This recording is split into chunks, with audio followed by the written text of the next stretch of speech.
el Vitis o la plataforma Vitis, que es el reemplazo de Vivado. Viene un poquito más enfocado a la parte de software, ¿sí? La idea es de que la gente de software pueda entrar a este mundo del hardware sin saber nada de Verilog, sin saber nada de VHDL, ¿verdad? Pero bueno, nosotros no somos ese caso, ¿verdad? Sí, nosotros somos la gente que sí queremos o sí conocemos digamos, de la parte de hardware y lo vamos a explotar. ¿Ok? Voy a utilizar un par de herramientas, para eso nos va a permitir también, digamos, utilizar aquí, en esta otra pantalla que voy a estar trabajando, lo que es el Jamboard,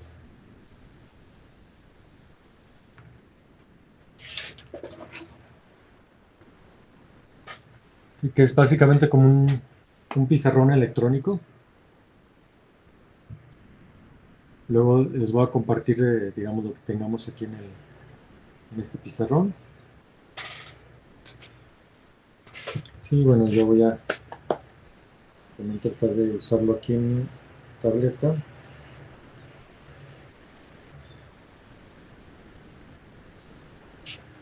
Este le voy a poner que es micros.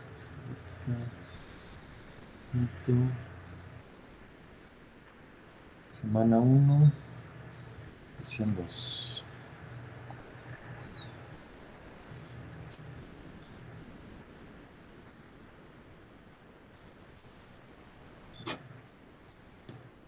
Ok, estoy haciendo un poquito de tiempo a ver si se conectan los que faltan por ahí.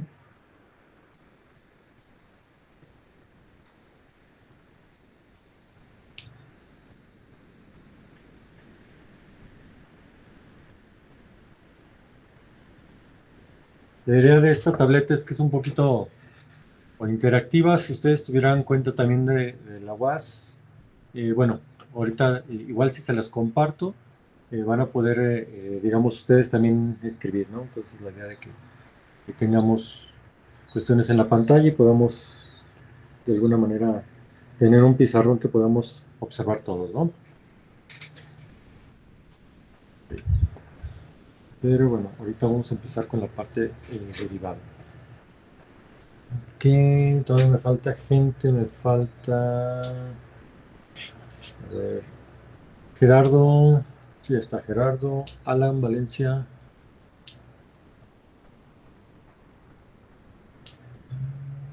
Fíjese, profe, que ayer también tuvimos problemas con el Meet. Este, eh, Ajá, Se ha estado cayendo. ok. Bueno, no cayendo, cayendo. O sea, como que unos sí pueden entrar y otros no. Y luego, ayer el profe sí entró y luego se salió y tardó como Ajá, 15 minutos en entrar. ok. Esperemos que no nos pase eso aquí. Ok, este ya. Vamos a poner tanto eco. De hecho, no sé si se fijan, yo estoy ahorita aquí en la universidad, estoy en mi oficina, justamente por lo mismo, ¿no? Porque ahorita en la mañana, a las 7 de la mañana en la UAS, pues no hay nadie. ¿Sí? Entonces el ancho de banda, pues prácticamente es para esta sesión y entonces la idea es que haya menos problemas. Pero sí tuve un detalle, justamente ahorita cuando quise iniciar la sesión con ustedes, sí, incluso ni yo pude entrar al link que les mandé. Ese link lo había creado antes y ahorita que quise utilizarlo, como que sí me falló algo. Pero bueno, esperemos que ya se estén conectando los compañeros y ya no tengamos tanto problema. Ok, esperemos que ya esto funcione mejor. Ok, perfecto. Bueno, voy a comenzar, ¿no? Eh, ustedes, digamos, llevaron hasta ahorita, ustedes son de quinto, entonces ustedes llevaron el semestre pasado lo que es la materia de digitales, si mal no recuerdo, sistemas digitales, ¿verdad? Ok, ahí me imagino que vieron todo este rollo de las compuertas, flip-flops, eh, a lo mejor vieron esa construcción de máquinas de estado, circuitos secuenciales, circuitos combinacionales. ¿Sí? ¿Hasta ahí todo bien? ¿sí? ¿Qué fue el último tema que vieron o hasta dónde llegaron en sistemas digitales? Coméntenme, por favor. Ujú. Sí, Me Sofía, parece que adelante. hasta, me parece que hasta máquinas de estado, profe. No recuerdo. Máquinas de estado. Creo que sí. ¿Ok? ¿Vieron algo de memorias?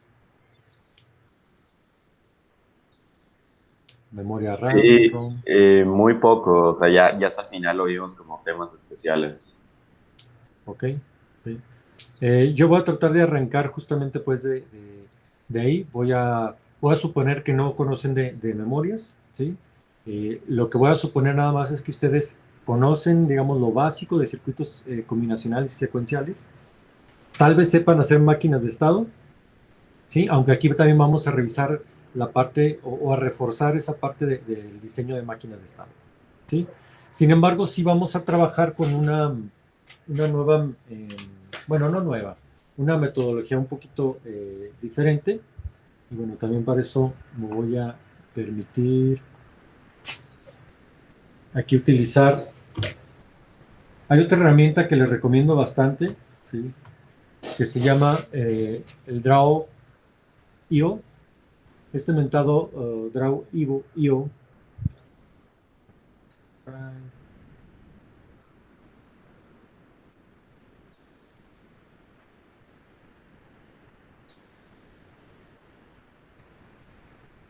Este mentado.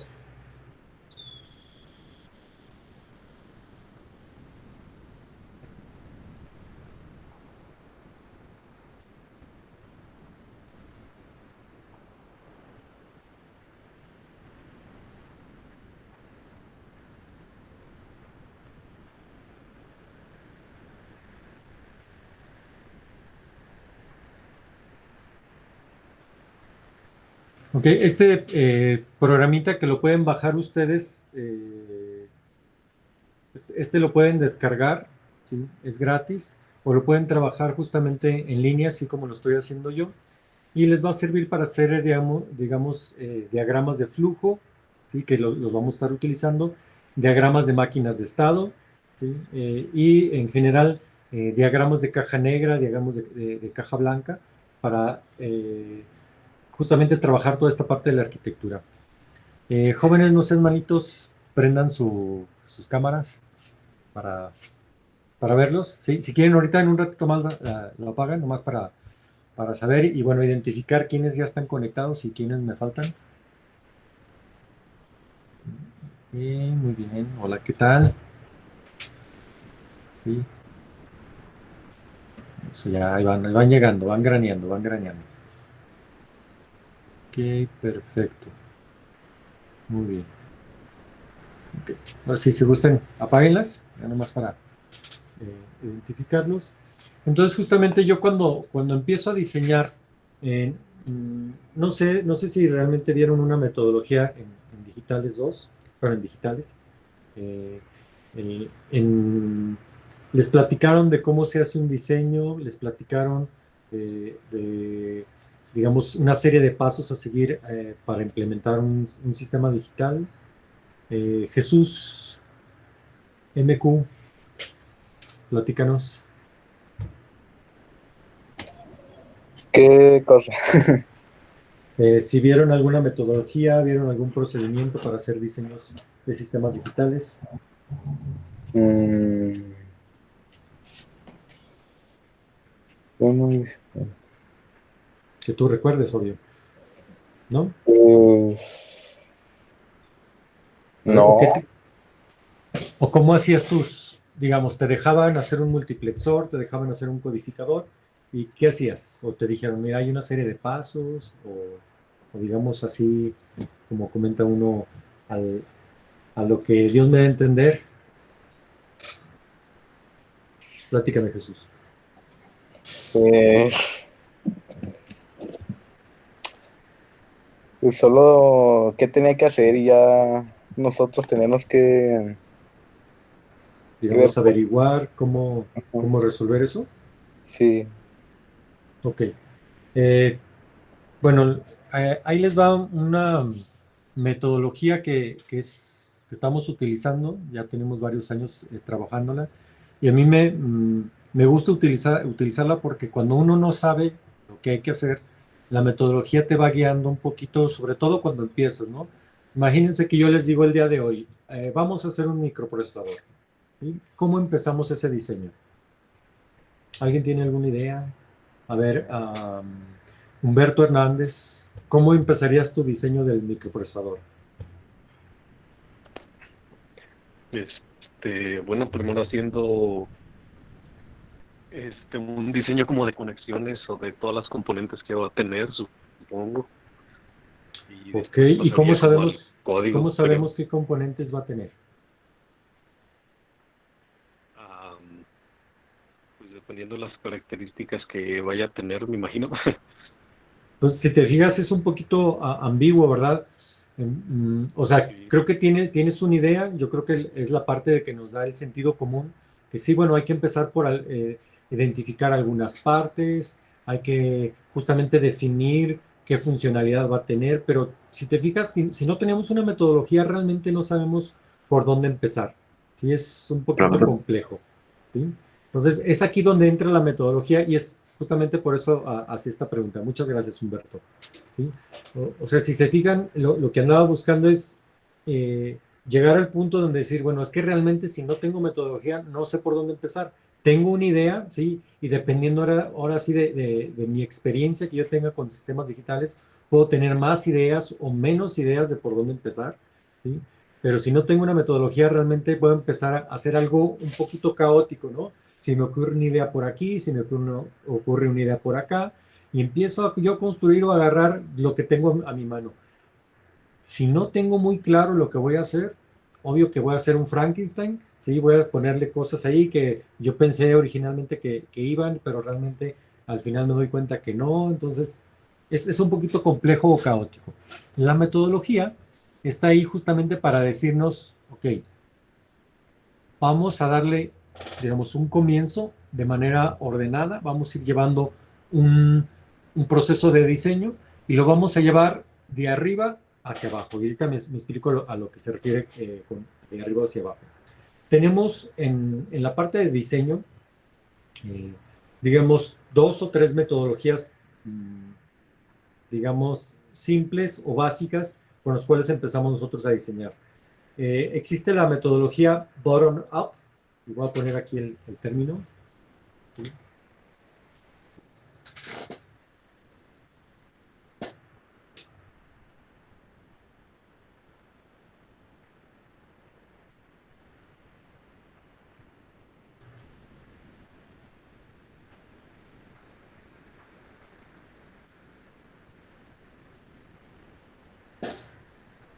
Que es la parte de abajo hacia arriba, ¿sí?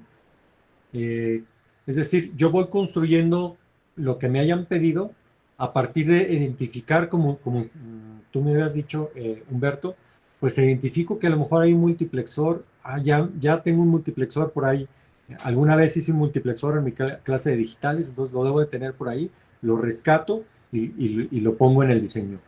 Tal vez ocupa un codificador, ¿sí? Tal vez ocupa X, Y, un sumador, un restador, no sé, ¿sí?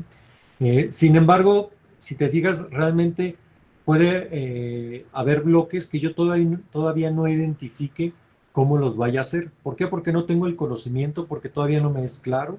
Entonces, esta parte de bottom-up realmente funciona cuando yo ya tengo mucha experiencia en la parte de sistemas digitales, ¿sí?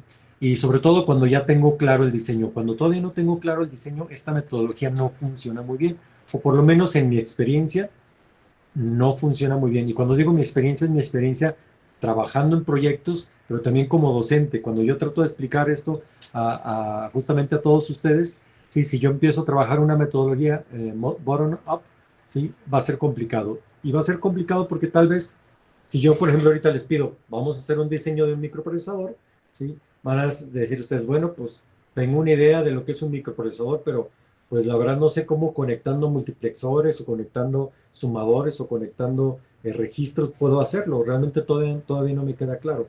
Entonces, esta metodología no funcionaría. Esta otra metodología que es, obvio, la inversa,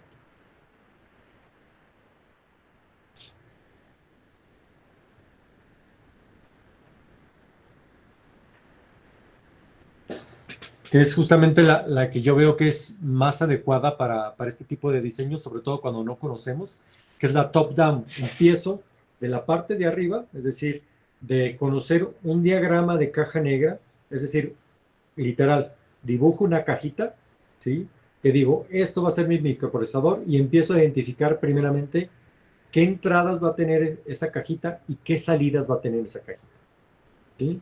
Y a partir de eso, yo voy a ir bajando, digamos, en jerarquía y voy a decir, ok, esta cajita para que funcione, adentro debe tener otras cajitas. Esas otras cajitas van a identificarse como funciones específicas que va a tener mi microprocesador, ¿sí? Entonces, a partir de, digamos, hacer este diseño de arriba hacia abajo, voy a llegar a un punto donde voy a identificar justamente eso. Ah, mira, este es un multiplexor, este es un codificador, este es un registro, etcétera, etcétera, etcétera. Entonces, de arriba hacia abajo, voy dando una pauta más ordenada de lo que es mi diseño, ¿sí? Todo esto lo vamos a ir viendo con ejemplos para que ustedes se vayan familiarizando con esta metodología. Y está justamente la mezcla de las dos, que se llama Meet in the Middle, ¿sí?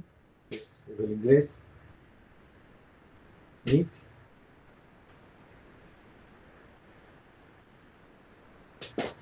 Meet in the Middle. Es decir, empiezo con un enfoque top-down y cuando yo ya identifico algunos bloques que ya tengo, pues ya paro ahí el diseño y agarro, digamos, el esquema bottom-up, es decir, este bloque ya lo tengo, simplemente lo meto en el diseño, ¿sí? ¿Alguna duda, pregunta hasta aquí? ¿Los escucho?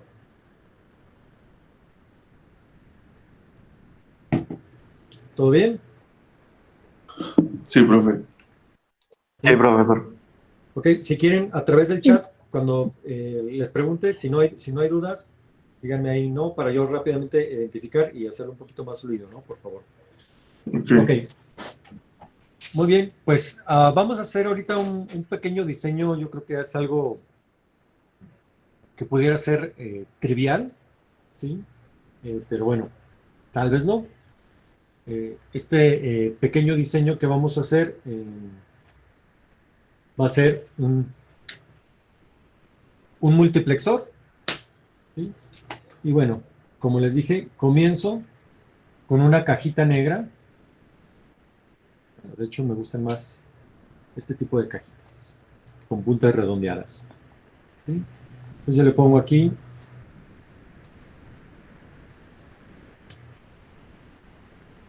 multiplexor.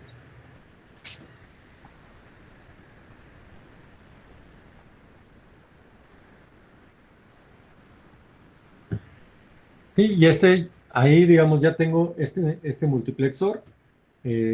¿Ustedes tienen una idea de lo que es un multiplexor? A ver, Enrique Salazar, por favor, coméntame, ¿qué entiendes tú por un multiplexor?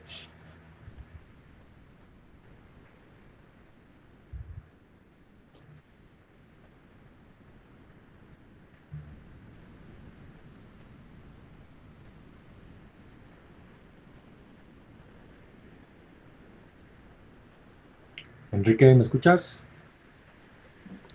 ¿Se me escucha, profe? Sí, sí, Ya. Sí, es que creo que tenía el micrófono apagado. Ok, apagado. muy bien. No se me escuchaba. A ver, platícanos, ¿qué Un entiendes por un multiplexor? por un multiplexor. Bueno,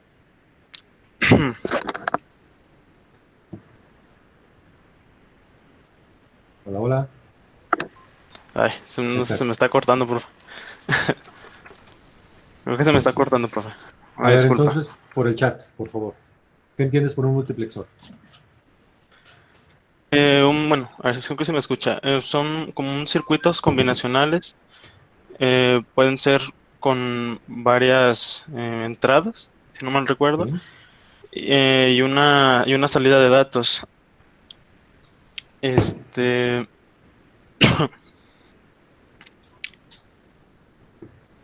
Ok, pero me faltó lo más importante. ¿Qué hace? Sí, si te fijas, ahorita lo que quiero saber, o lo más importante de esta cajita es, ¿qué hace esa cajita? ¿Sí? Antes de saber si lleva entradas o salidas, es ¿qué hace esa cajita? sí. Bueno, son capaces de seleccionar una de estas entradas y Ajá, de datos y permiten transmitir desde la entrada hasta una cierta salida. Ok, entonces, parafraseando lo que me dijiste, muchas gracias, Enrique. Sí. Parafraseando lo que dijo Enrique, este multiplexor me permite seleccionar, ¿sí?, de diferentes entradas que yo voy a tener en mi multiplexor, ¿sí?, cuál de esas entradas va a aparecer en la salida. De tal manera que, bueno, de entrada yo debo de tener, ¿sí?, justamente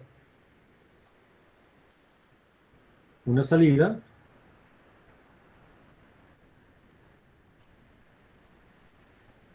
Poniéndolo un poquito más. Está mi salida. ¿Sí? Y bueno, esta salida, justamente le voy a llamar out.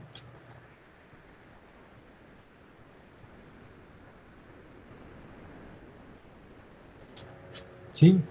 Y bueno, como justamente acaban de decir, pues yo debo tener varias entradas.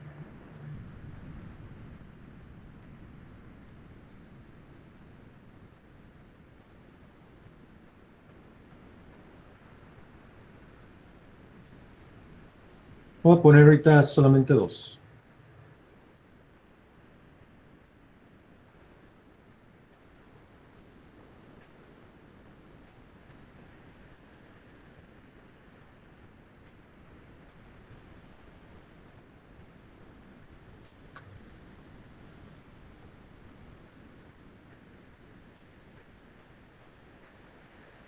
Entrada cero.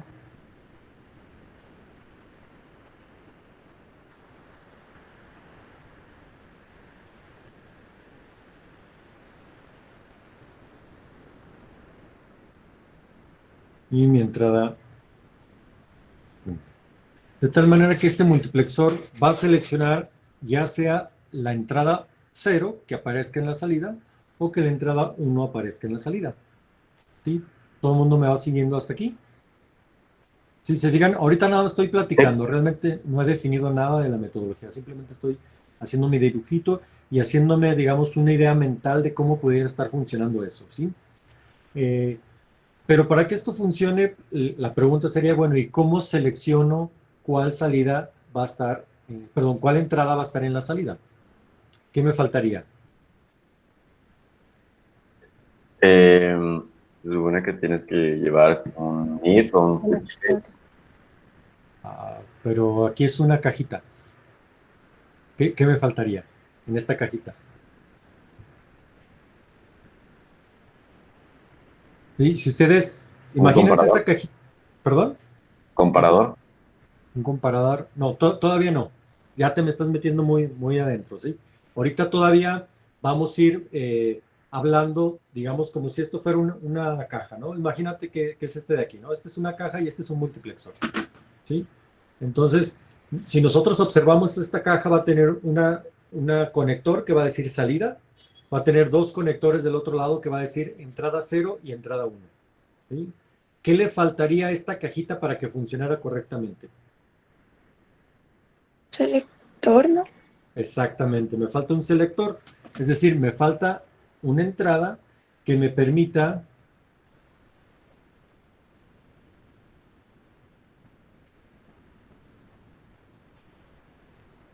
seleccionar,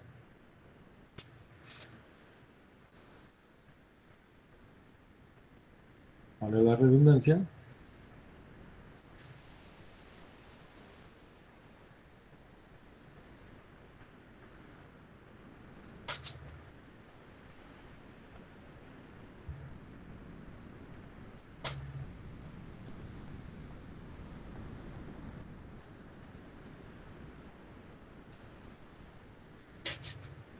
cuál de esas dos entradas va a aparecer en la salida, ¿verdad?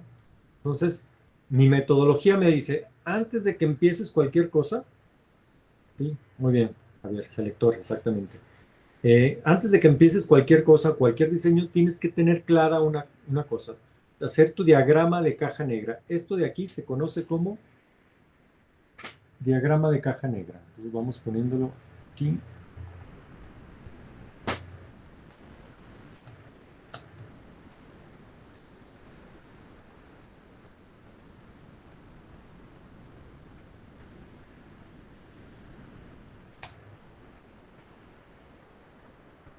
¿sí? Este diagrama de caja negra justamente me dice tres cosas.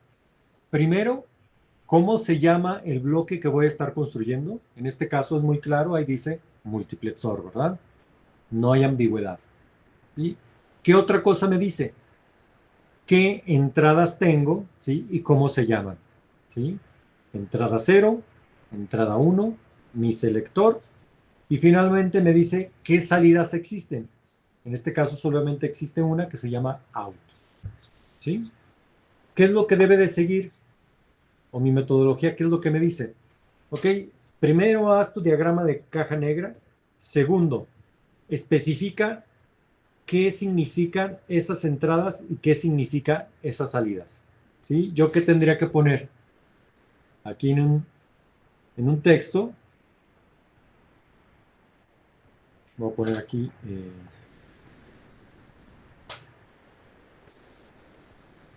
mis entradas. Voy a poner in 0.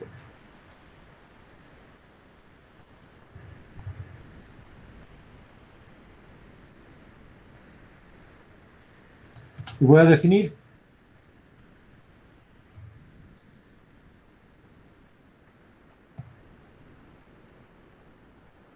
¿Sí? Incluso puedo poner definiciones, por ejemplo, entrada digital. ¿Sí? Es decir, tiene que ser 1 o 0, ¿verdad? Del multiplexor. Lo mismo va a ser de acá.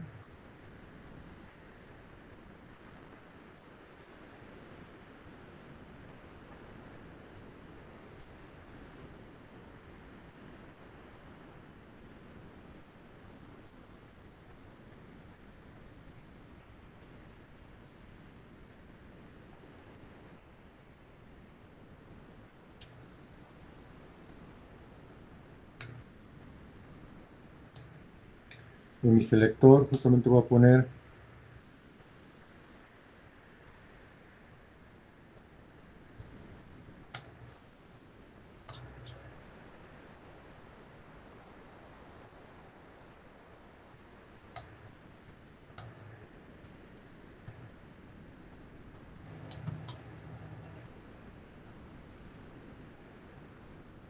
¿sí? Y aquí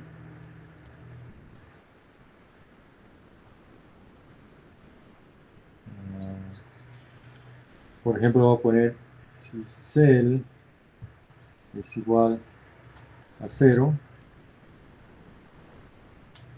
entonces en 0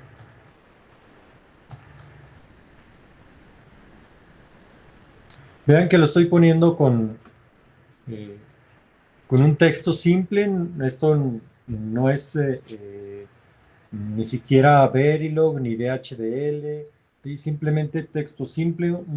Esto se conoce como pseudocódigo, ¿sí? O un código que yo puedo estar entendiendo, ¿no? Y cell es igual a 1, entonces min 1 aparece en out.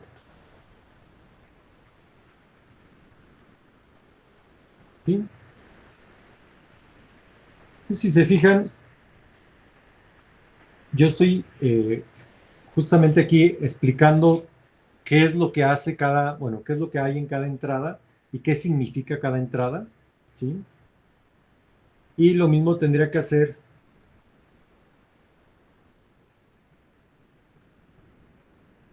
con mis salidas.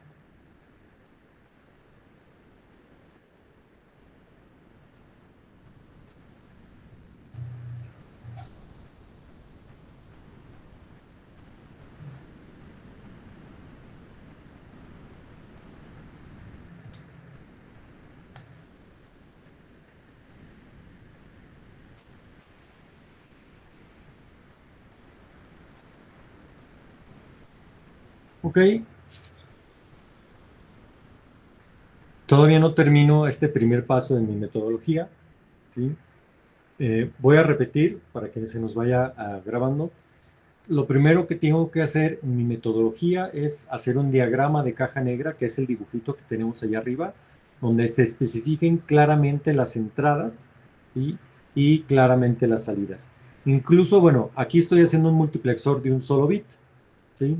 Si las entradas o las salidas tuvieran más de un bit, tengo que especificar el tamaño de las entradas o el tamaño de las salidas, ¿sí? Ahorita como son de un bit, no está especificado, ¿sí? Ya que termino esto, ¿sí? Viene otra parte que viene siendo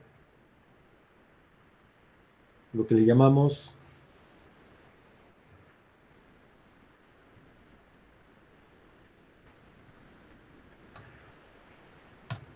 la descripción funcional. Esta descripción funcional puede ser de dos tipos. Digamos, que ustedes empiezan a ver en sistemas digitales, se conoce como descripción funcional explícita. ¿Cuál es esa? Bueno, tal vez ustedes no la conocen como descripción funcional explícita, pero la conocen como tabla de verdad. ¿Sí? Sí trabajaron las tablas de verdad. ¿De acuerdo? Ok, Sí. si yo conozco, muchas gracias, si yo conozco justamente la tabla de verdad de un bloque, ¿sí? Con eso yo describo exactamente cómo debe de funcionar, ¿sí? No me debe de quedar ninguna duda de cómo funciona ese bloque, y más aún allá a través de las técnicas que me enseñaron en sistemas digitales, ¿sí? Probablemente con mapas de Karnoff o con mini términos o maxi términos, ¿sí? Yo podría generar un circuito a través de compuertas para que haga esa función. ¿Estamos de acuerdo? ¿Sí? ¿Todo el mundo se acuerda de los mini términos y los maxi términos? ¿Sí los vieron? ¿No los vieron? Más o menos. Obvio, profe. Sí, ok, eso. ¿Sí? Eh, y bueno, justamente el mapa de Karnoff que nos me permite todavía simplificar más. Y bueno, eh, a lo mejor está mal que lo diga, pero bueno, aunque todavía se siguen utilizando en cierto punto, la parte o esto que están ustedes estudiando de Verilog, de VHDL, en general HDL, ¿sí? Eh, ha logrado que ustedes digamos, trabajen en un nivel un poquito más arriba. ¿Sí? Es decir, cuando yo trabajo en VHDL o Verilog, me olvido un poquito de los mapas de Karnoff, me olvido un poquito de los minitérminos y maxitérminos, ¿verdad? Yo simplemente describo a través de un lenguaje descriptor de hardware qué es lo que quiero que haga ese bloque y se realiza, ¿verdad? Entonces no hay ningún problema con eso, ¿verdad? Eh, y bueno, por eso es que realmente ya, digamos, eso para nosotros, los diseñadores, va cayendo un poquito en desuso, ¿sí? Aunque luego si vemos en apuros, casi siempre recurrimos a esas herramientas, ¿verdad? ¿Sí? Perfecto. Entonces, en la parte de descripción funcional les comentaba que teníamos dos opciones.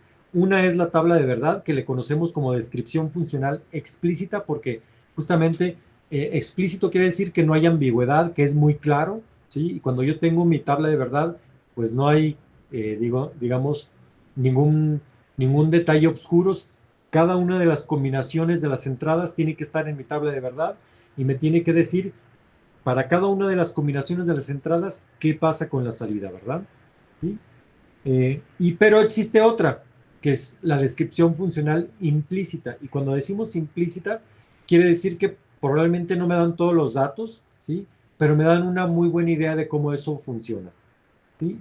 Normalmente nosotros vamos a estar trabajando con la descripción funcional implícita y la vamos a hacer como algo muy similar a lo que hicimos aquí en esta parte de arriba, ¿sí? Es decir, vamos a describir como sigue, ¿no? Sí,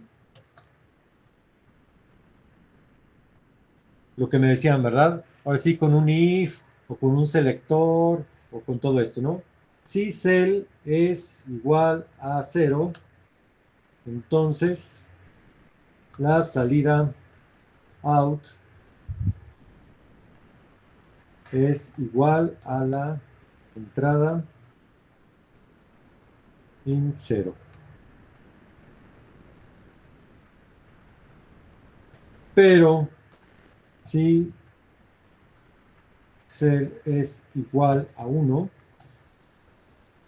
Entonces, la salida out es igual a la entrada in 1.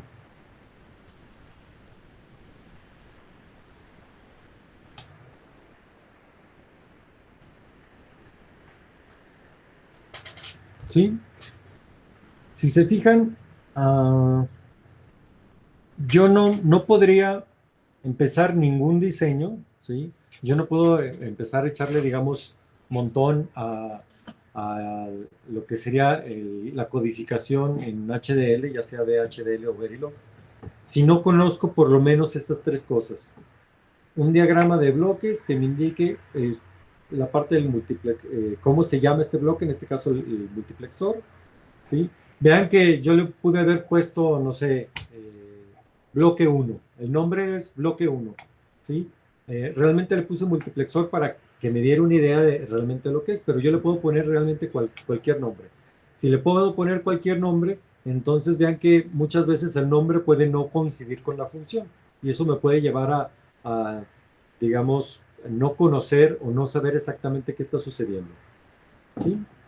Eh, entonces, una vez que tengo el nombre y defino mis entradas y mis salidas, vean que eh, no nada más basta con que haga el dibujito me ayuda mucho, pero no nada más el dibujo es lo único que ocupo. Ocupo después definir un poquito qué es esa entrada, o sea, qué significa esa entrada. Y por ejemplo, ahorita le estoy poniendo, bueno, es una entrada digital de un multiplexor, ¿sí? Que puede tomar el valor de 1 o 0. Ok, todavía no me dice mucho, pero bueno, ya me da una idea, ¿sí? De lo que son las entradas. La parte cuando llego a la entrada del selector, ya me dicen más o menos cómo funciona esto, ¿no? Dice entrada que selecciona cuál entrada aparece en la salida, ¿sí? Y me dice, si cell es igual a 0, in 0 aparece en out, si cell es igual a 1, in 1 aparece en out, ¿sí? Y la salida es simplemente out, la salida del multiplexor, ¿no? Y en la descripción funcional, vean que ahorita puede parecer un poquito repetitivo, pero si este bloque de arriba es muy complejo, la descripción funcional y las entradas y las salidas no van a tener nada que ver, ¿sí? Como lo vamos a ver justamente en mi diseño del microprocesador, ¿sí? ¿Hasta aquí alguna duda, alguna pregunta? Los escucho, los leo. Ninguna. Perfecto. No, Dicen, este ejemplo está muy sencillito, entonces no hay mucho que hacer, ¿verdad? Y si se fijan, esta parte de si cell es igual a 0, entonces out es prácticamente me está diciendo, ¿sí? Si yo esto lo pusiera en HDL, lo pusiera en Verilog, o lo pusiera en algún pseudocódigo, prácticamente esto de la descripción funcional, prácticamente es lo que yo tengo que copiar y pegar en la parte de mi descripción de hardware, mi HDL, ¿sí? Eh, si se fijan, esta parte metodológica, no, ahorita no vamos a continuar con lo demás de la metodología, lo vamos a ir viendo paso a paso. Ahorita me quiero concentrar con esto, y esto cómo empata justamente con la parte de Verilog. Vamos a empezar ya a platicar un poquito de Verilog, y vamos a ver cómo empata con la metodología también de Xilinx, ¿sí? Y bueno, algo muy interesante es que si se fijan, ¿sí? Esta parte de la descripción, ¿sí? Eh, si ustedes tienen esto, prácticamente ya tienen la mitad, ¿sí? De su diseño en Verilog, ¿sí? Y me explico, ¿sí? Voy a regresarme un poquito a la parte de Vivado, ¿sí? Aquí en Vivado, bueno, voy a crear proyecto.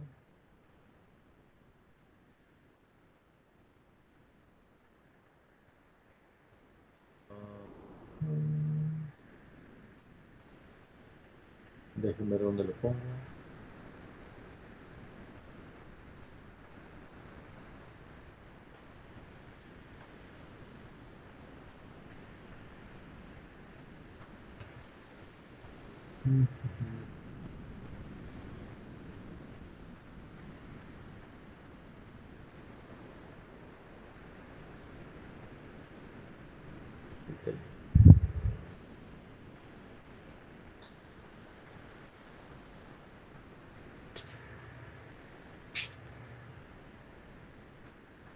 Vamos a hacer un RTL. Esta parte ya la saben. Bueno, normalmente me regreso. Hay, no sé si les explicaron que hay por lo menos 3 tipos de proyectos en Vivado. El primero es un RTL, que es justamente para la gente como nosotros que vamos a diseñar hardware, ¿sí? Viene luego la parte del proyecto postsíntesis, que es normalmente, estos les conocen como los ingenieros FPGAs, los que deciden una vez que ya tenemos un diseño, es decir, ellos no se dedican a hacer diseños, sino una vez que ya está el diseño listo, ya funciona, ¿sí?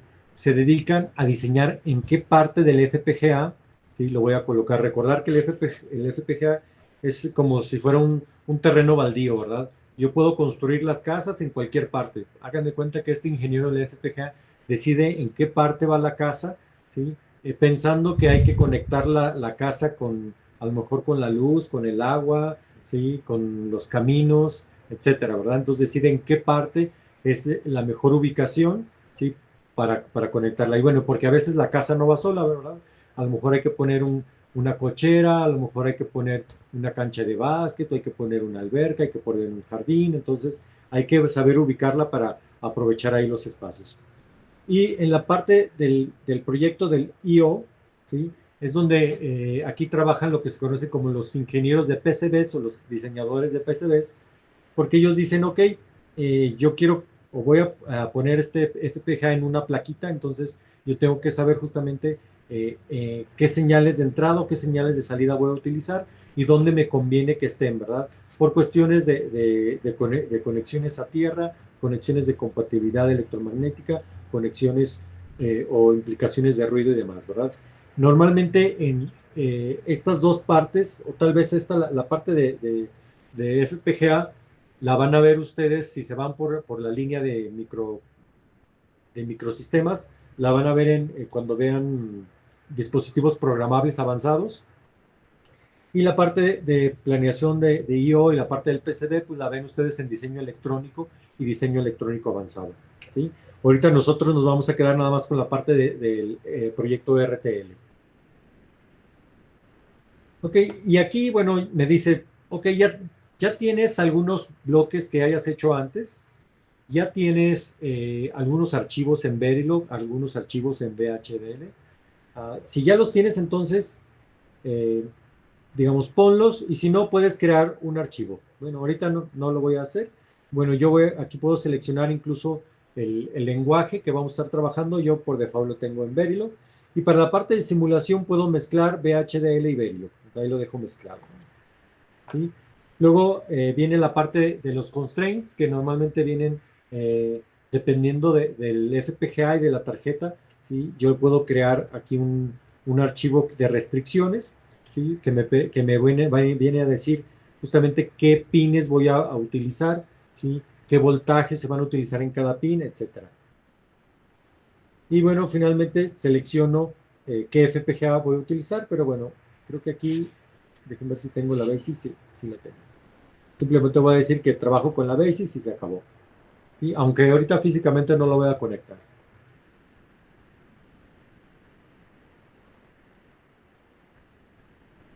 Entonces, bueno, si se fijan, aquí yo tengo,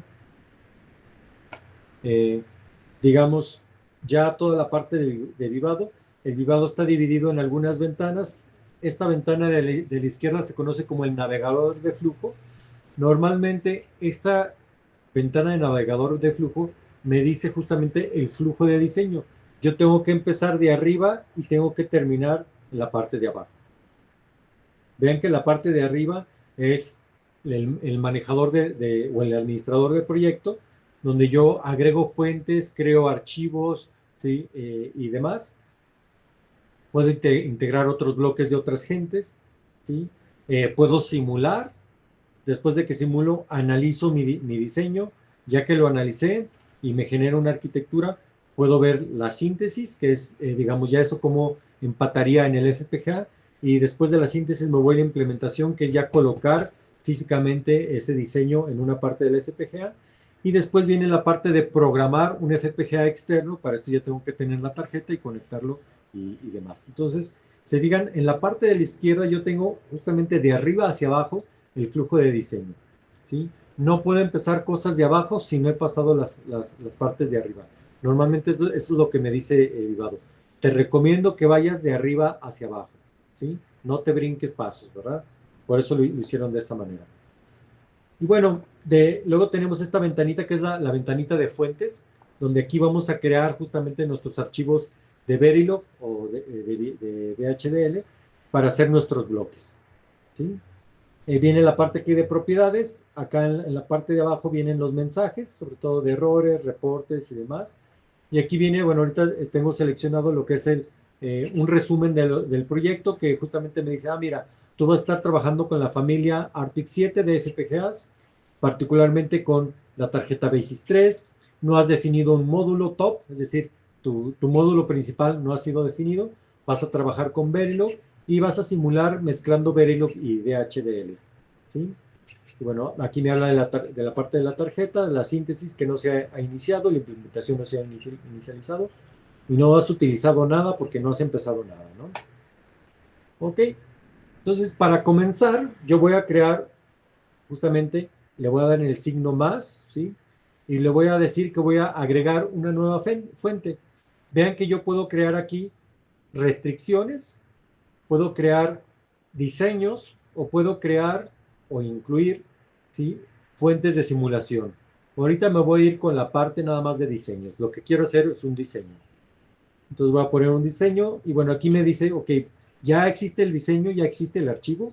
Si ya existe, nada más lo agrego. O si ya existe un directorio donde yo tengo un montón de archivos, agrego ese directorio.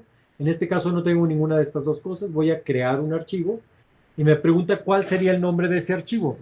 Pues yo le voy a decir que este se llama multiplexor. ¿Por qué se llama multiplexor? ¿Porque así se me ocurrió? No, jóvenes. Porque así se llama este bloquecito. Incluso si se fijan tiene una mayúscula. Entonces voy a tratar de respetar eso. Y le voy a poner el nombre exactamente como lo definí aquí, ¿sí? Mi metodología me dice que lo que yo defina en esta parte tiene que coincidir con lo que yo tengo en Vivado o lo que tengo en Verilog, ¿sí? Si no coincide, no voy a estar respetando la metodología y en ese sentido voy a tener errores, ¿sí? Entonces, por favor, sean respetuosos con la parte de cómo llaman a los bloques. En este caso, multiplexor con mayúscula, ¿sí? Ahorita no tengo o no les tengo necesidad de crear nada más. Le voy a dar finalizar. Y me pregunta si tienen entradas o tienen salidas. Lo puedo poner aquí, pero me da flojera. A mí me gusta siempre ponerlo mejor directo en el código. Ahorita le voy a dar OK, ¿sí? Y una vez que le dé OK, vean que ya se va a actualizar esta parte de acá y me aparece ya mi fuente o mi multiplexor. Y algo interesante es que ya me pone...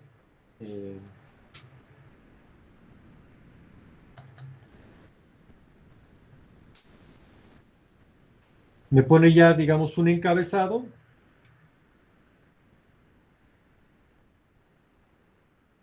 Donde yo tengo que llenar con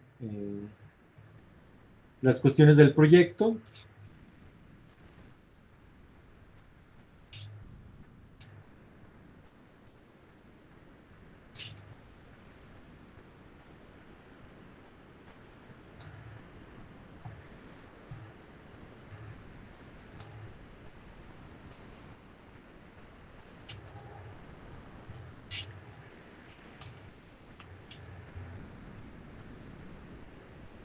Y algo muy interesante, esto ya viene siendo la parte de Verilog. Si se fijan, Verilog lo que le tenemos que decir es a través de palabras claves, justamente que voy a construir una caja. Y la palabra clave para la caja es módulo. Y para, digamos, terminar la caja, debo de tener un en module. Entonces, module me dice...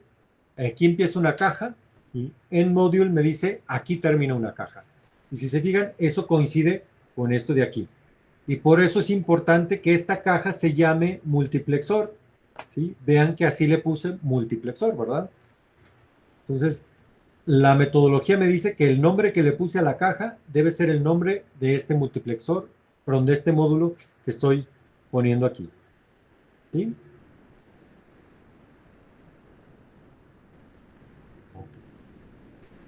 ¿Hasta aquí alguna duda, pregunta? Vean que se parece mucho a C.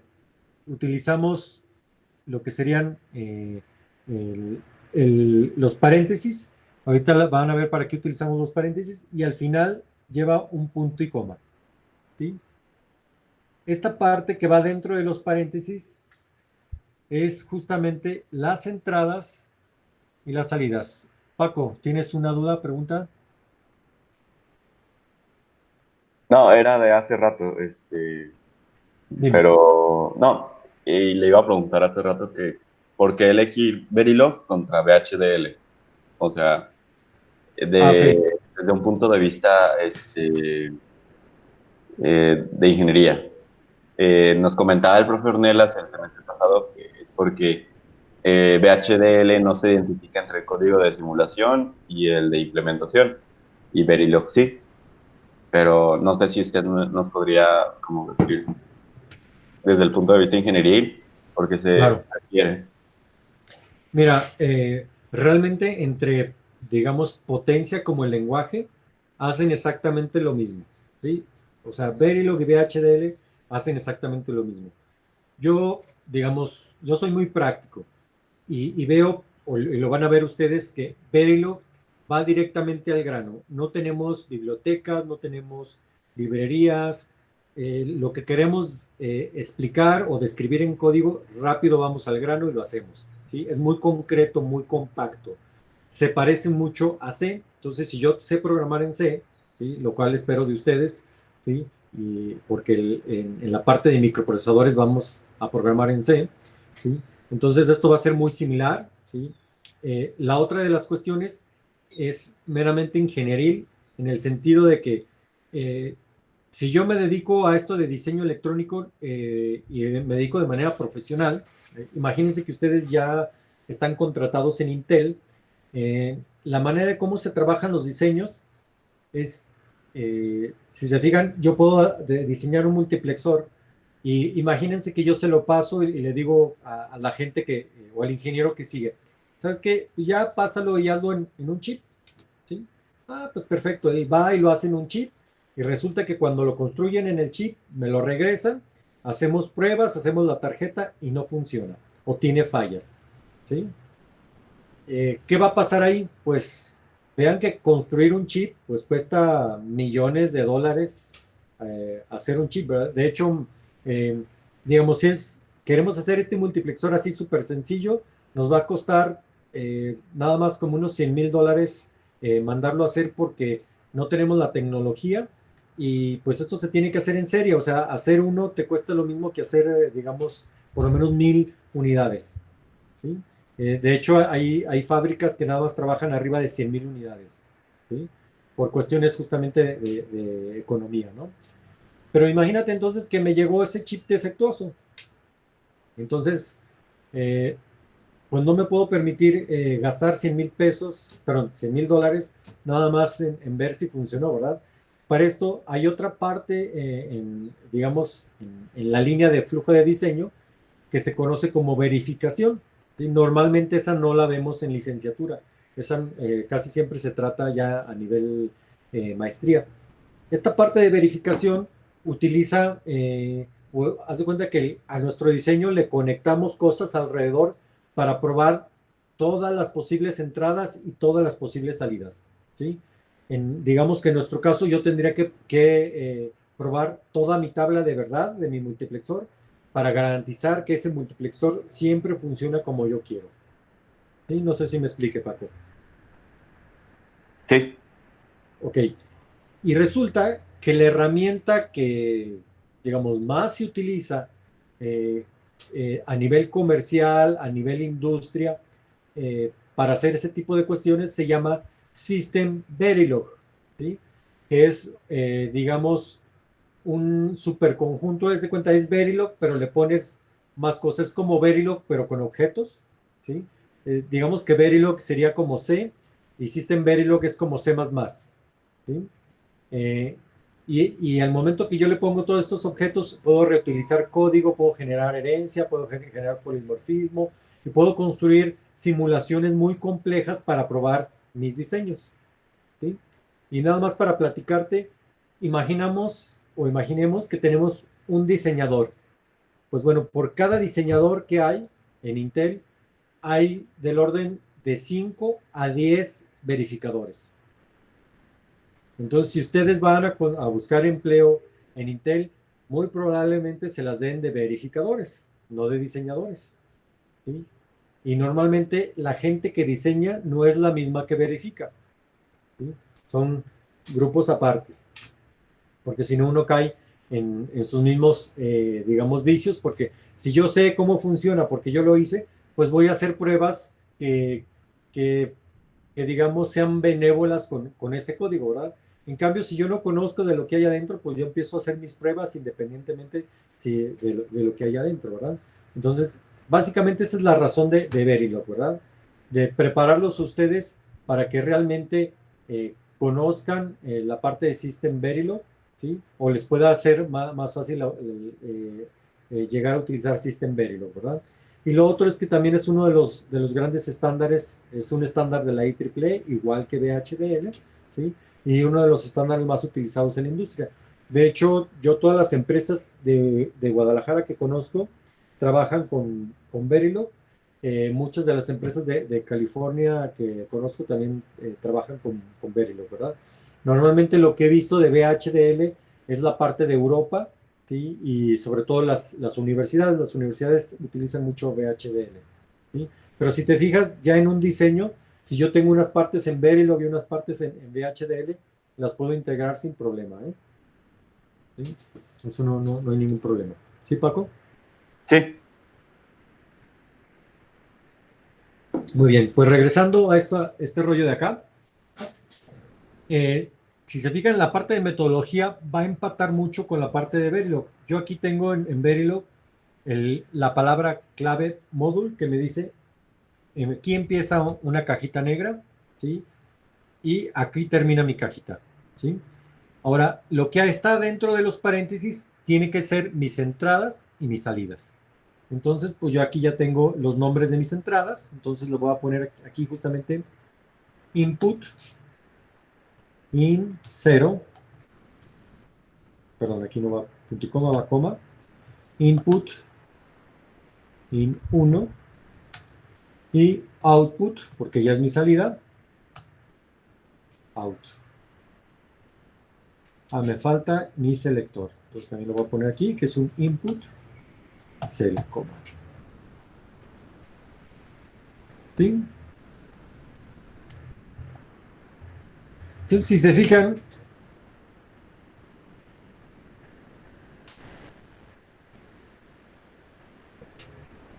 ¿sí? Esta parte de aquí no es nada más y nada menos que este diagrama de caja negra, ¿sí? Yo saco toda la información que ocupo para definir mi módulo en Verilog de este diagrama de caja negra, ¿sí? El nombre de lo que va adentro de la cajita, las entradas, lo que va a la izquierda de la cajita, y mis salidas, lo que va a la derecha de la cajita. ¿Se fijan? Entonces, esta metodología me simplifica mucho mi diseño digamos, de no saber por dónde empezar. Si yo tengo mi diagrama de caja negra, rápidamente identifico mi módulo, mis entradas y mis salidas, ¿sí? Y pues prácticamente ya estoy del otro lado. ¿Qué es lo único que me falta? Utilizar mi descripción funcional justamente para definir cómo funciona internamente ese bloque.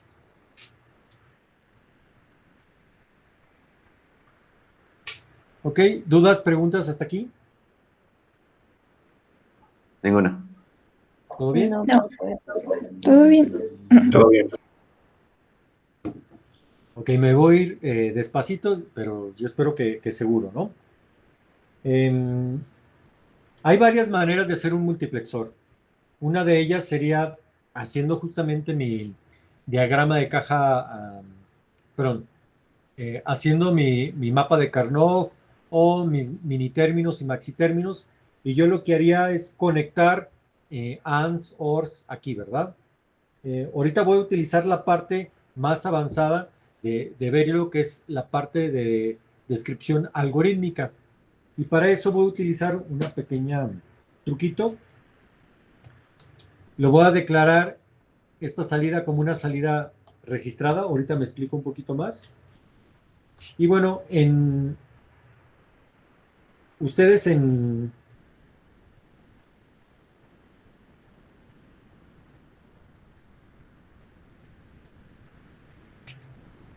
VHDL tenían los mentados process. Bueno, la contraparte del process aquí en Verilog es el always, o el bloque always. ¿Qué es lo que le estoy diciendo? Que mira, este módulo se llama multiplexor, tienen estas entradas, estas salidas, ¿sí? Esta salida está registrada, ahorita me voy a explicar por qué. Y este bloque always lo que me dice, siempre que, y en este caso, bueno, yo le puedo poner siempre que cambie en 0,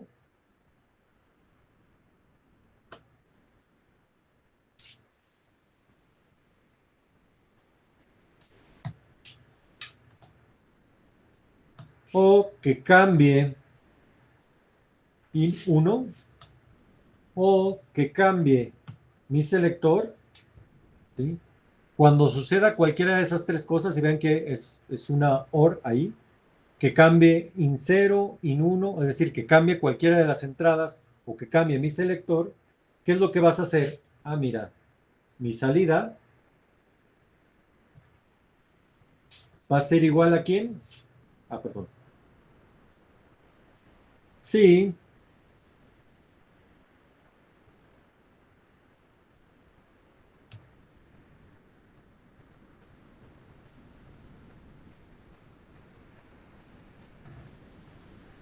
El selector es igual a 0, entonces mi salida va a ser igual a la entrada 0. Si no,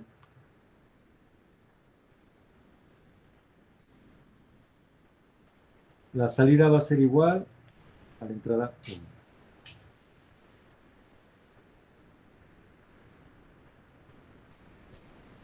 ¿Sí? Y ya terminé. Ese es todo mi multiplexor.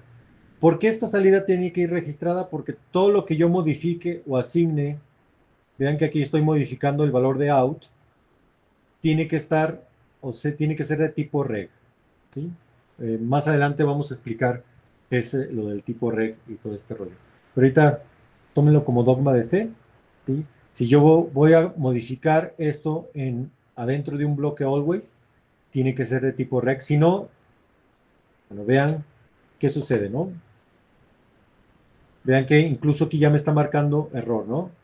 Y me está diciendo, no sé si lo alcancen a leer, dice error. Asignación de procedimiento a out, que no es un registro, y eso no está permitido. ¿Sí? Dice, el lado derecho tiene que ser un registro, un entero, tiempo o un gembar. Okay, entonces tiene que ser tipo reg. Cuando le pongo tipo reg, ya no me marca error. ¿Sí? Y bueno, lo guardo.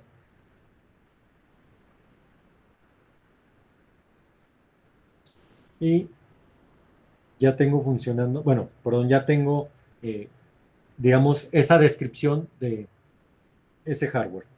Y sería todo. ¿Sí? ¿Hasta aquí alguna duda, pregunta? ¿Sí?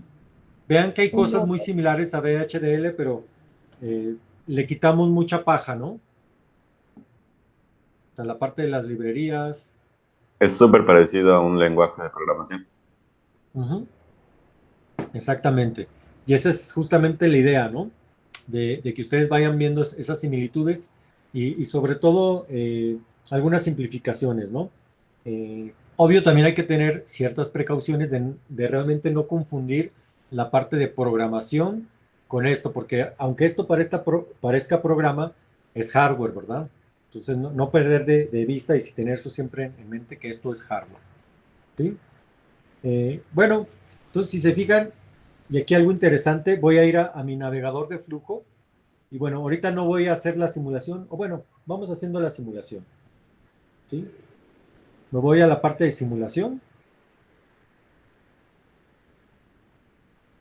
¿Vieron la parte del simulador con el maestro Ornelas? Perdón, con el doctor Ornelas, ¿ya? Sí, pero por lo menos nuestras simulaciones nunca servían. Ujú. Ok. Si se fijan, ahorita si me aparece esto en azul, si yo no tengo bien especificada mi simulación, mis entradas me van a aparecer en azul y mis salidas van a aparecer en rojo. Eso quiere decir que no está funcionando bien mi simulación. Para hacerlo, yo le voy a dar clic derecho, ¿sí? Y aquí donde dice forzar constante, es decir, le voy a dar un valor a esta señal. Le voy a dar, por ejemplo, el valor de 0. Y aquí le voy a dar el valor de 1. Y al selector ahorita le voy a dar el valor de 0. Es decir, voy a estar seleccionando la salida 0. Y bueno, voy a correr por lo menos 10 nanosegundos. ¿Sí? Y se fijan, ahora que ya lo corrí, me aparecen los valores de 0, 1, el selector en 0. Y si se fijan en la salida, tengo el valor de 0, como debería de ser. Entonces ahora yo puedo verificar que eso sí está funcionando. Si ahora cambio el valor aquí y lo pongo que valga un 1 y lo vuelvo a correr, ¿sí? Vean que ahora ya cambió. Ahora el selector está en 1, ¿sí? Y mi salida también está en 1. ¿Sí? Ok, bueno. Aquí no hay problema porque al final de cuentas solamente tengo 3 entradas. Es muy fácil yo a mano ir a cambiarlas. Pero vean que eso de ir a cambiarlas a mano, bueno, si ya tengo 10 entradas, híjole, ya me va a complicar. Si tengo 20 entradas, va a ser más complicado. Entonces, normalmente, pues esto que estoy ahí haciendo de manera manual, nomás lo hacemos para diseños muy, muy pequeños, muy concretos. ¿Sí? Vamos a ver otra herramienta que es los mentados test bench. ¿Hicieron test bench con el maestro, perdón, con el doctor Gerardo? Sí. Sí. Ok, entonces ya más o menos tienen una idea de lo que hace un test bench. Yo les voy a enseñar cómo hacer test benches con Verilog, ¿sí? Para que ustedes puedan probar o automatizar esta parte de pruebas. ¿Sí? Entonces, si se fijan, yo siguiendo el esquema del flujo de diseño voy de arriba hacia abajo. ¿Sí? Ahora, ¿qué seguiría? Pues seguiría la parte de hacer mi análisis RTL. ¿Sí? Entonces voy a darle ahí que haga mi análisis. ¿Qué es el análisis RTL? El análisis RTL, lo que hace la herramienta es ver tu código y tratar de entender qué es lo que quieres decir. ¿Sí? Entonces, vamos a ver que yo hice un código, entonces lo que está sucediendo ahorita está este software diciendo, a ver, Remberto me puso esto, realmente qué es lo que quiere que haga Remberto. Entonces yo voy identificando algunas partes y voy construyendo una arquitectura en base de lo que me puso Remberto ahí en el código de Verilog. ¿Sí? Y bueno, ya cuando termine, ¿sí? Me va a dar este esquemático. Y si se fijan, justamente este es el esquemático de un multiplexor. Si se fijan, tengo mi entrada 0, mi entrada 1, mi selector, ¿sí? Y mi salida. Y justamente este es el símbolo de un selector.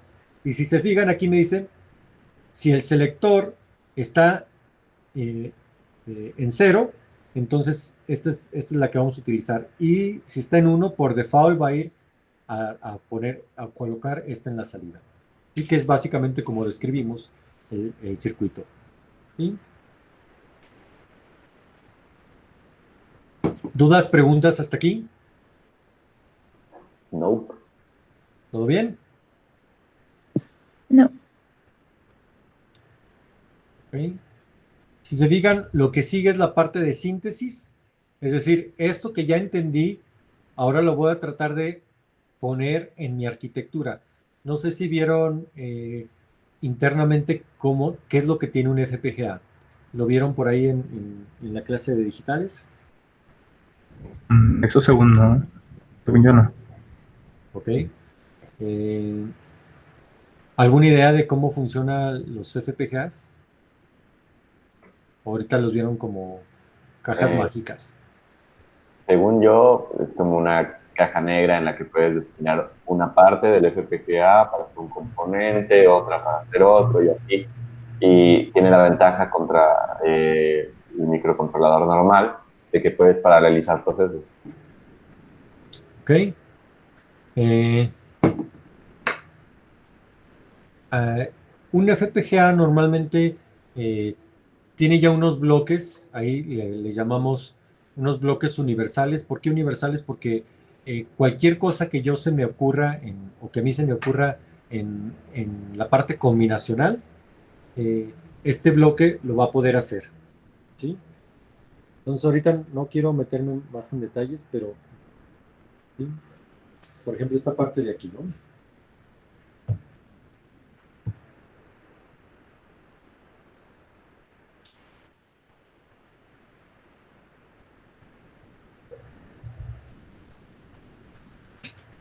Bueno, ustedes saben que, bueno, yo tengo dos tipos de circuitos, los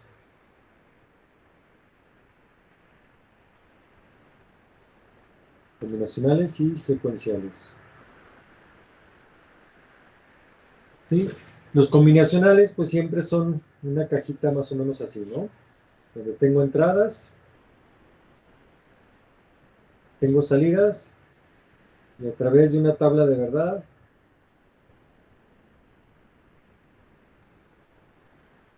yo puedo especificar justamente qué hay adentro de ese bloque, ¿verdad? Eh, ¿Tienen idea o me pueden dar algunos ejemplos de circuitos combinacionales? A ver, eh, Anaí, Anaí, ¿nos puedes dar algunos ejemplos de circuitos combinacionales que conozcas?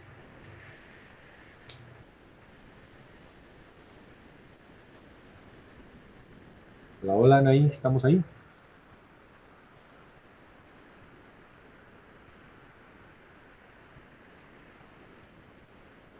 ¿Qué pasó, Anaí?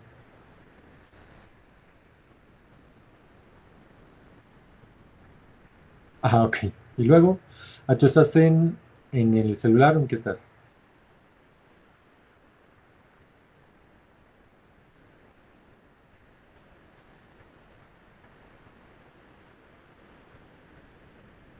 Ah, ok.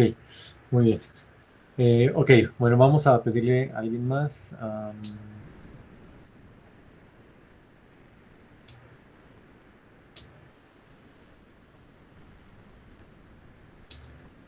A ver, me falta gente.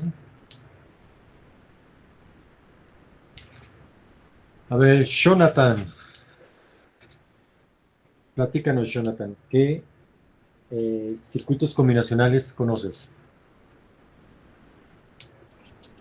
Mire, la verdad, yo ninguno, pero Wikipedia dice que el multiplex Ajá, multiplexor, que es justamente el que estamos haciendo. ¿Algún otro que diga Wikipedia?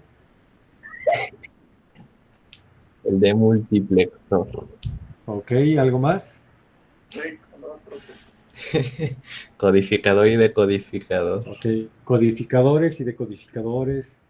¿Y qué más? Ah, conversor de código, comparador, sumador, Comparador, unidad sumador. aritmético lógico. Ah, perfecto. Pues ya me dijiste casi todos, ¿verdad? Gracias a Wikipedia y gracias a ti, Jonathan. Hombre, Eh, Efectivamente, esta parte de los circuitos combinacionales, digamos que ya son bien conocidos. Cualquier cosa que no lleve memoria, que no dependa del tiempo, que no dependa de entradas anteriores, normalmente conocemos como circuitos combinacionales. Y un circuito secuencial básicamente es un circuito.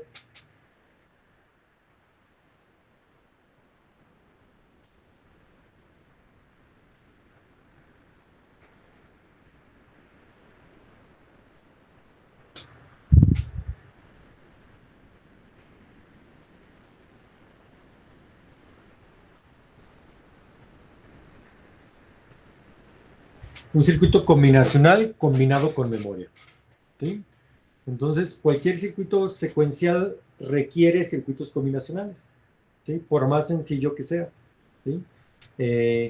Entonces, si se fijan, los FPGAs o Xilinx y Altera y todos estos, bueno, ya no es Altera, ahora es Intel, ¿sí?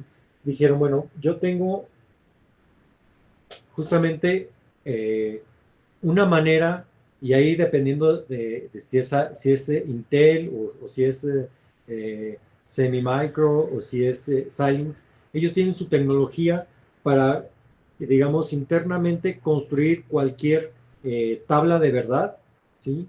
Y por lo tanto generar cualquier circuito combinacional, ¿sí? Entonces, cuando nosotros decimos, haz la síntesis, lo que está haciendo es, a partir de la arquitectura que él entendió del código de Verilog, va a pasar o va a generar una tabla de verdad, la cual va a tratar de poner en esa tecnología, ¿verdad? ¿Sí? Les digo, dependiendo del fabricante, cambia un poquito la tecnología. Y para poder hacer los circuitos secuenciales, pues nada más agregamos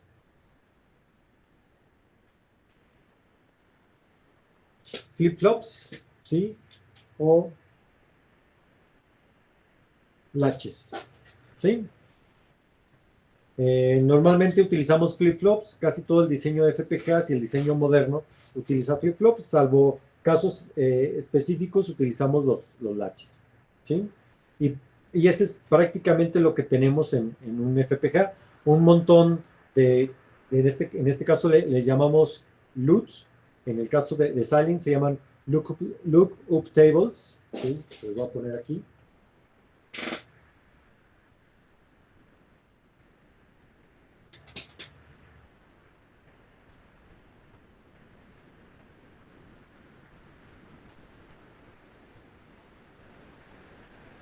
Son los LUTs, y la parte de memoria la manejan como registros.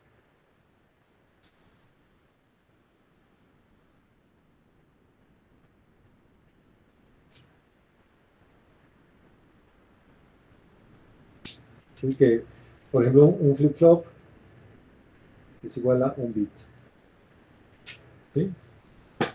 Y los registros pueden ser registros de,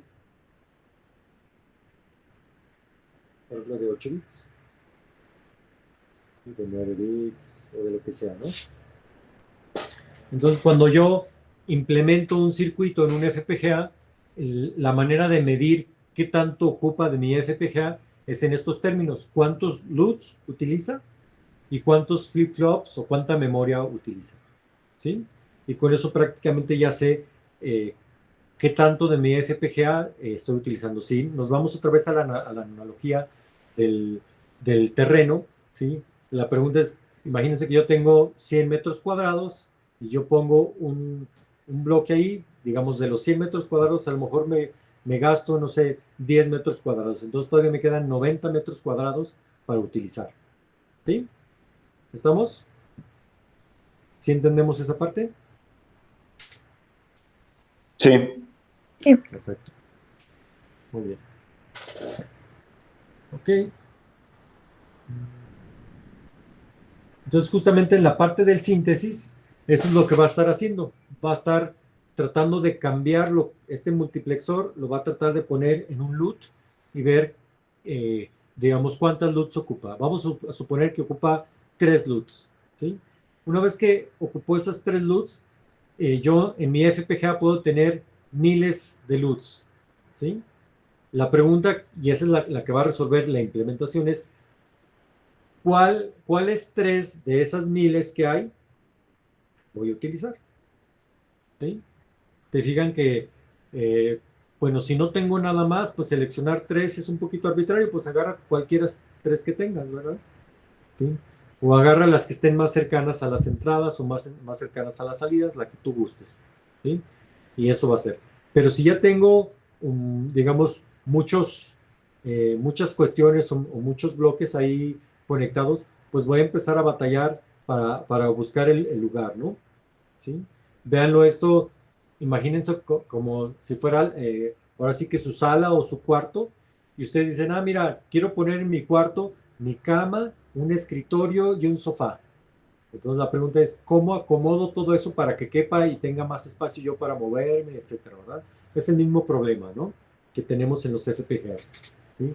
Y se utilizan algoritmos computacionales justamente para resolver ese tipo de problemas, ¿sí? Y el último punto, que es la parte de programación, es cuando yo conozco cómo están hechos los FPGAs, a final de cuentas, para programar, lo que yo necesito es poner simplemente unos y ceros en una memoria interna que tiene el FPGA, y el generar el mentado bitstream es justamente generar digamos, esos unos y ceros que corresponden a mover o a configurar este multiplexor en el FPGA, ¿sí? Y pues ahí se termina, digamos, el flujo. ¿Hasta aquí alguna duda, pregunta? ¿No? ¿Todo Ninguna. bien? ¿Ya les habían explicado antes todo este rollo? Sí, para poco. Ok. Bueno, espero que esto sirva para refrescar un poquito esta parte, ¿sí? Y bueno, a partir de aquí, bueno, ya que nos acordamos o recordamos, ¿sí?, avanzar de manera conjunta todos parejitos, ¿no? Ok, bueno, ya simulamos. No vamos a sintetizar, o no voy bueno, voy a sintetizar, de todas maneras no pasa nada.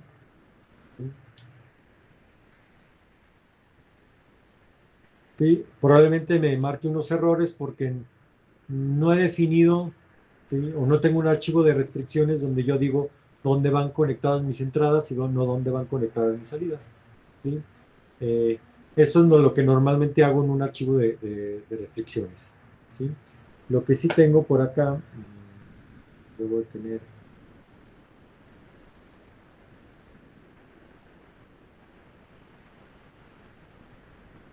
Todavía está trabajando. Bueno, vamos a esperar que termine. Y ya que termine me va a dar otra vez un reporte de qué tanto estoy utilizando, ¿no? Igual también los reportes los puedo ver por acá, ¿no? Aquí está trabajando, ¿no? Y por ejemplo, ver reporte, ¿no?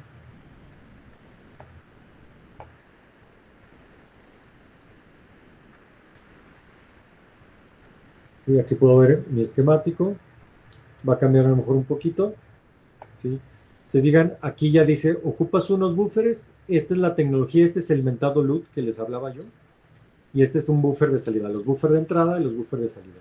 Entonces ocupamos los buffers de entrada para acoplar las señales eléctricas al FPGA. Adentro del FPGA solamente ocupo una LUT. Esto así de sencillo, con una sola LUT la armé. Y un buffer de salida. ¿Sí? Déjenme ver si puedo ver.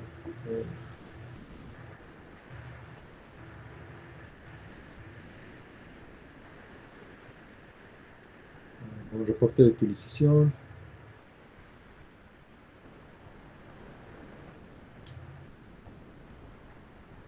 Sí, pues dice que nada más estoy utilizando uno. Si se fijan acá abajo me aparece que estoy utilizando menos del 1% de los LUTs que tengo, ¿sí? Bueno, voy a correr la parte de implementación, ahí es donde me va a marcar el error, porque no he definido dónde van las entradas y salidas.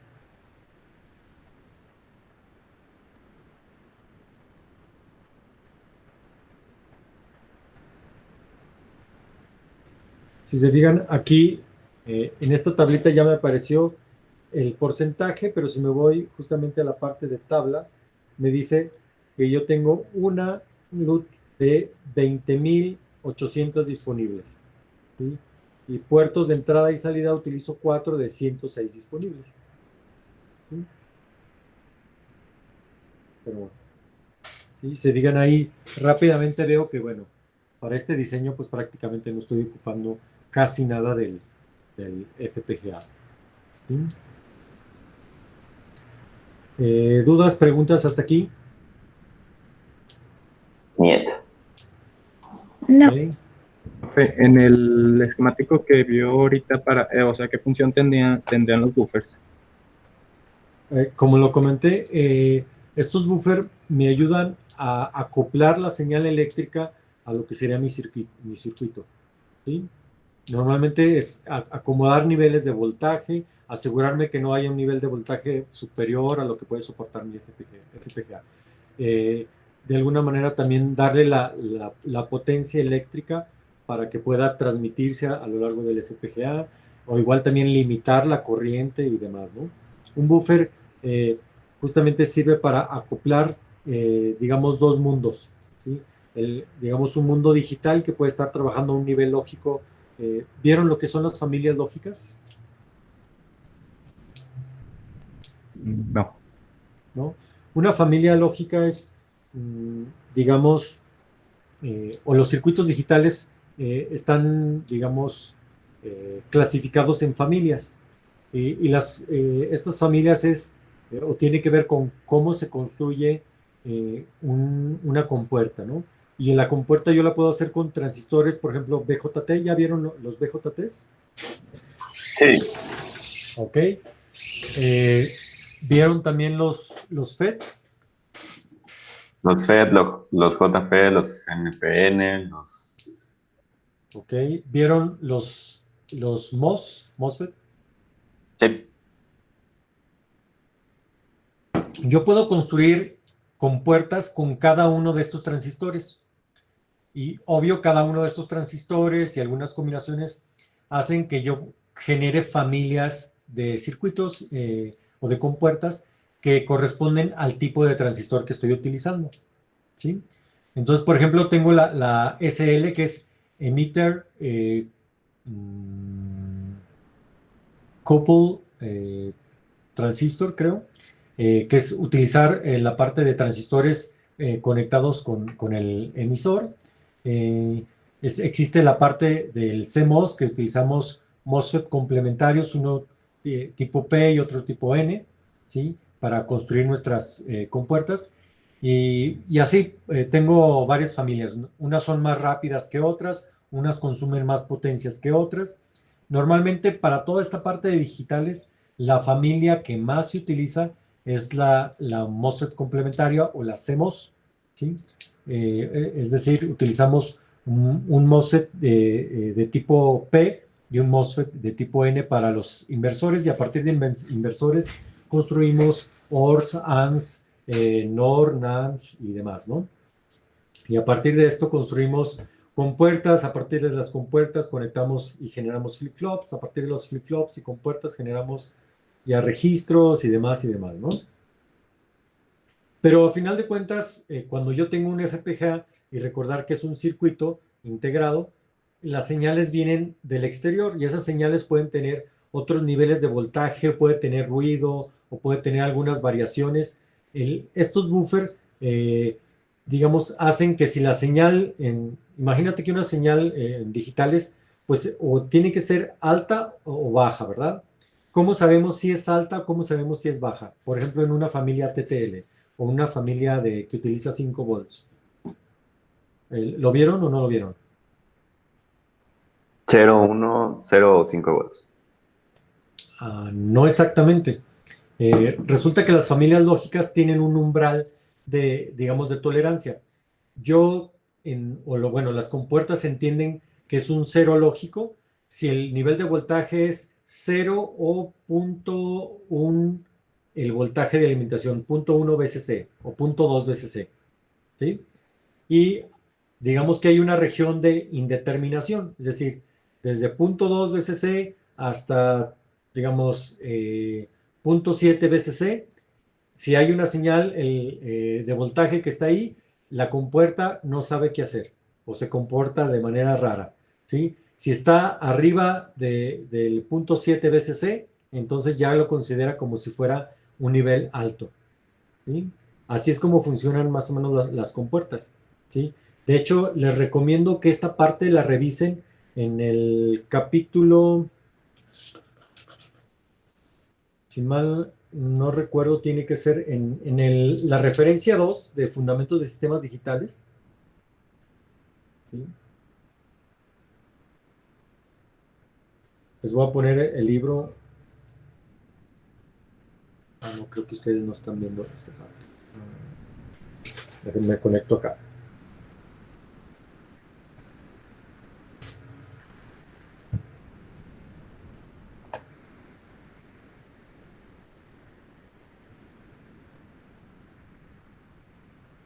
la referencia 2, que es este libro de aquí que se llama Fundamentos de Sistemas Digitales. Y obvio por esto lo puse, ¿no? Porque muchas veces no tenemos toda la información. Pero aquí en el capítulo 14, que es justamente, habla de las tecnologías de los circuitos integrados, habla justamente de los circuitos CMOS, ¿sí? Habla de los circuitos TTL, de los SL, Emitter Coupled Logic, ¿sí? Los PNMOS, NMOS y demás. ¿Sí? Incluso habla de todo esto que estoy platicando, ¿no? De los niveles lógicos y de las tolerancias, ¿sí? Para cada familia es diferente, ¿no? Por ejemplo, aquí es lo que les decía, ¿no? Hay una familia que va de los 0 a 5 volts de CMOS y dice, bueno, yo considero que es nivel bajo desde 0 a 1.5 volts, ¿sí? Y digo que todo esto de acá, entre 1.5 volts y 3.5 volts, no es permitido. Y arriba de 3.5 hasta 5 volts, considero que es un nivel lógico 1, ¿no? Entonces, si se fijan, yo puedo tener señales que anden, no sé, que anden muy cerca de aquí, digamos, y niveles bajos que anden cerca de aquí, y si yo los meto al FPGA así y hay ruido, el ruido puede llevármelos a estar en esta zona donde no está permitido. ¿Sí? ¿Sí lo ven? ¿Sí lo Sí. entendemos? ¿Alguien que no lo entienda lo puedo explicar más con confianza? ¿Todo el mundo me entendió? ¿O se entiende por qué es posible que si yo tengo una señal de voltaje y de repente hay ruido se pueda subir a esta parte no permitida? ¿Es claro? Ok, voy a considerar que sí. Ok. Entonces, lo que hace el buffer es que si hay una señal por aquí cerquita, el buffer otra vez tiene que pasar por una compuerta y una vez que identifica que esto ya está en un nivel cercano, lo baja justamente a un nivel, digamos, más estable, o en este caso a 0 volts, ¿sí? Un buffer lo manda o al nivel bajo, que sería 0 volts, o al nivel más alto, que sería 5 volts, ¿sí? Y digamos que nos ayuda a estabilizar esas señales, ¿sí? Por eso utilizamos buffer de entrada, ¿sí? Y el buffer de salida es porque cuando en la salida yo conecto o puedo conectar cualquier cosa. Ustedes vieron que en circuitos eléctricos, ¿qué pasa si yo a un nivel de voltaje le voy conectando más resistencia, más resistencia y más resistencia? Su corriente disminuye. ¿Sí? Mi corriente disminuye, ¿sí? O ahora ven lo contrario. ¿Qué pasa si le quito resistencia o pongo resistencias muy pequeñas? ¿Qué va a pasar con la corriente? Aumenta y puede dañar los componentes. Exacto. Entonces, este buffer existe justamente para dar la corriente necesaria cuando yo conecte, digamos, diferentes resistencias y mantener un nivel de corriente estable, ¿sí? O igual, cuando conecte poca resistencia, ¿sí? Adaptarse y de alguna manera proteger el resto del FPGA. ¿Sí? ¿Qué es lo que puede suceder? Que de repente yo hago un corto y voy a quemar o voy a dañar ese buffer, ¿sí? Pero solamente daño el buffer, ¿sí? Todo lo demás del FPGA no le pasa nada.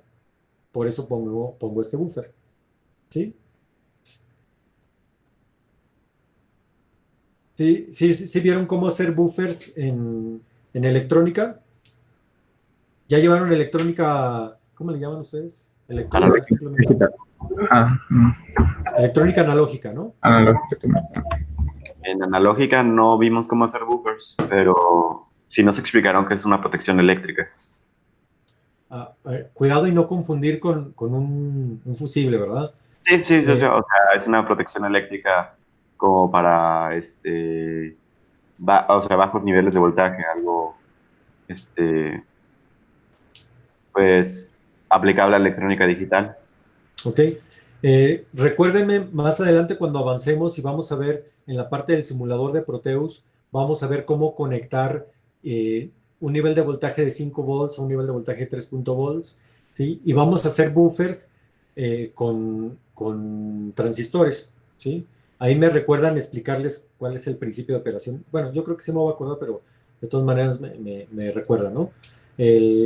Porque eso es muy importante y tiene mucho que ver con esta parte de microprocesadores, porque a final de cuentas un FPGA y un microprocesador tienen la misma tecnología, utilizan tecnología CMOS, ¿sí? Entonces tenemos que proteger esa tecnología justamente de otros niveles de voltaje. O la pregunta sería, bueno, mi microprocesador o mi FPGA me da una señal de 3.3 volts o de 5 volts, pero para encender yo mi carga, ¿sí? Necesito 10 volts o 12 volts o 24 volts. ¿Cómo le hago, verdad? Entonces tengo que tener justamente estas electrónica de potencia, estos buffers que me ayuden a adaptar señales a diferentes voltajes, ¿no?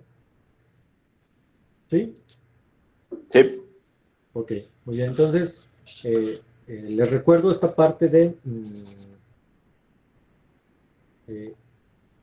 las lecturas, ¿sí? ¿Sí? Aquí en las actividades, ¿sí? Justamente una de las lecturas es el 12. ¿Era el 12 o era el 14?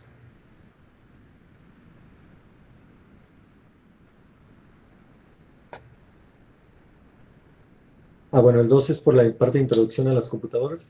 El 14 se los recomiendo para que, digamos, nos pongamos a manos con la parte esta de los FPGAs. Vean que también viene el capítulo 11, viene la parte de cómo se programa o cómo funcionan internamente los FPGAs, la parte de Altera y la parte de Xilinx. Entonces, también les recomiendo que les echen una leída, ¿no? Si alguien está interesado, ¿verdad? ¿Sí? Y viene también, obvio, la parte de memoria, si quieren recordar esa parte, ¿sí? Y la parte de la introducción a los microprocesadores. Ok. Muy bien. Bueno, hasta aquí, ¿dudas, preguntas?